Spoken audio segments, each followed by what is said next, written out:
Olá pessoal, estou de volta para fazermos a correção da apostila, de atividades. Diz assim um texto: a onça e o raio. O raio, deixa eu aumentar aqui. O raio estava muito tranquilo na sua forja, forjando uma lança de comando. A onça veio vindo e resolveu brigar com o raio. A onça disse: quem é você? Eu sou o raio. Você é forte? Sou fraquinho, não vê? E o raio quase desapareceu, afinando como a chama de uma vela. A onça então fez de valente. Pois veja como sou forte. E a onça pulou, subiu numa árvore, arrancou as folhas, cavou o chão, bufou, arranhou a terra, deu saltos mortais. Por fim parou cansada. Viu? O raio, fingindo timidez, mal soprou. E a onça estufou o peito, fuzilou os olhos, eriçou o pelo, quebrou galhos, arrancou o capim até cansar e disse: viu? O raio parou de forjar sua lança de comando e olhou para a onça com pena enorme, mas fez que sim com a cabeça. Então a onça deu uma patada no raio e se queimou. Ui, o senhor está pegando fogo. O raio respondeu: desculpe, eu não sabia. A onça deu outra patada, depois bufou em cima do raio, jogou pedra no raio, num galho de árvore, terra, tudo. O raio se enfezou, levantou sua lança de comando e produziu faísca, trovão, derrubou todas as árvores da redondeza. A onça saltou. O que é isto? O raio não respondeu, continuou sua façanha, fez cair uma chuvarada. A onça, com medo, subiu numa palmeira. O raio quebrou a palmeira e a onça estatelou-se no chão. Quis fugir, mas o raio segurou-a pela cauda e a jogou longe, longe. E perseguiu a onça, deu-lhe uma surra com o seu chicote de fogo, até lhe arrancar todos os pelos. A onça pulava feito um gato louco, e o raio atrás. Por fim, a onça se meteu numa caverna. Então o raio fez cair uma chuva de gelo friíssima. E a chuva envolveu a onça dentro da caverna. Virou gelo e a valentona ficou presa dentro do bloco de gelo congelada. Então o raio foi embora, calmo, feliz de ter castigado a implicante. Passou-se muito tempo até que um dia o sol, com pena da onça, entrou na caverna e derreteu o gelo. O gelo fez muxoxo. Esse muxoxo quer dizer demonstração de pouco caso. E saiu resmungando: vou contar para o raio. Mas o sol nem ligou, pois sol não tem medo de nada, é o rei do céu. A onça, apenas livre, correu desabaladamente, sem olhar para trás. Nem agradeceu ao sol. Só queria fugir para longe, onde não houvesse raio. É por isso que até hoje, quando a onça ouve trovão, fica pálida de medo. Essa história é de Valmir Ávila. É História dos Índios do Brasil, tá certo? Agora nós vamos dar uma olhadinha aqui. A lenda que você acabou de ler apresenta a voz do narrador e os diálogos entre os personagens. Releia, olha só um pedacinho só. A onça disse, travessão. Quem é você? Travessão. Eu sou o raio. Sublinhe de azul as falas dos personagens e de vermelho as partes que apresentam a voz do narrador. Então, azul, personagem. Olha só. Aqui, quem é você? Eu sou o raio. E a outra parte, a voz do narrador, nós vamos sublinhar de vermelho. Depois, na letra B. Então, a aguinha, senão não...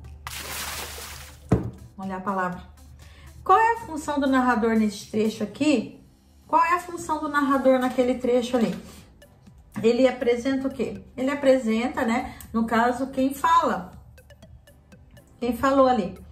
O narrador sempre aparece antes do diálogo? Às vezes no meio, às vezes no final também. Letra D. Que sinal de pontuação indica as falas dos personagens? Aqui vocês podem estar colocando travessão, tá bem?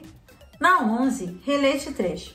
Passou-se muito tempo, até que um dia o sol, com pena da onça, entrou na caverna e reteu o gelo. O gelo fez muxoxo e saiu resmungando. Vou contar para o raio.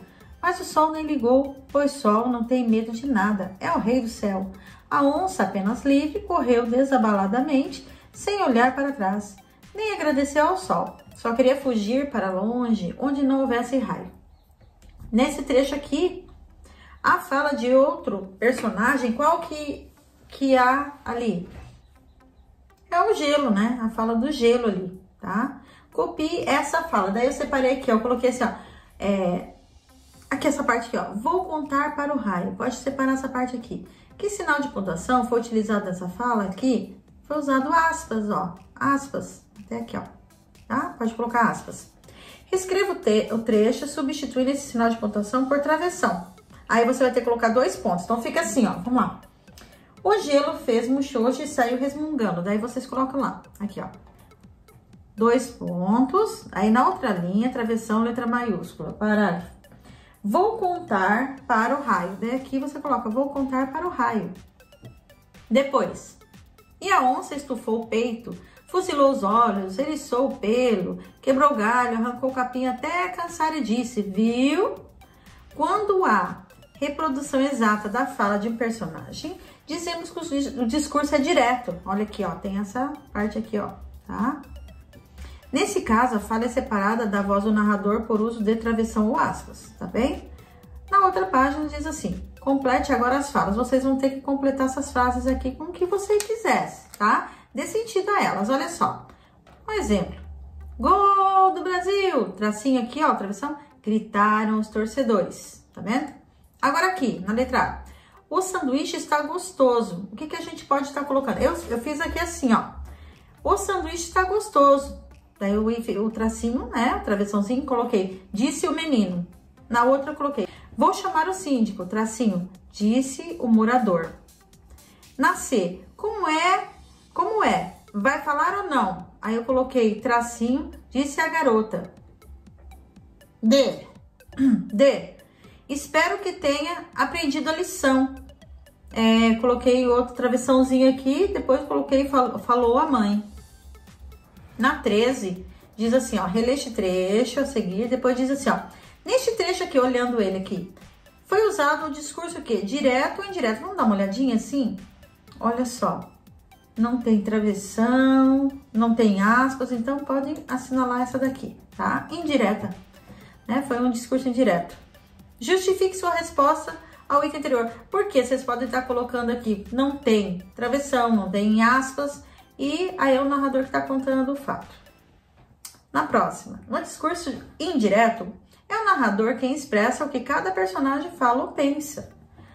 Transforme os trechos a seguir em discurso indireto, tá? Aqui vocês vão ter que fazer como se ele estivesse contando o que aconteceu, ó. O editor me pediu, faça uma entrevista. Daí você vai colocar aqui nessa linha. O editor me pediu que fizesse uma entrevista. Agora não tem travessão. O dentista avisou. Tira esses 2 pontos, tá, pessoal? Tem que tirar. O dentista o avisou para... você deve entregar a radiografia amanhã. O dentista avisou que entregasse a radiografia amanhã. E assim por diante. O professor solicitou aos alunos estudem para a apresentação do projeto. Vai ficar assim. O professor solicitou aos alunos, tira esses 2 pontos, que estudasse para a apresentação do projeto. E nem precisa travessão também. D. Meu irmão deixou um bilhete dizendo, o jantar está na geladeira. Daí fica assim. Meu irmão deixou um bilhete dizendo que o jantar estava na geladeira.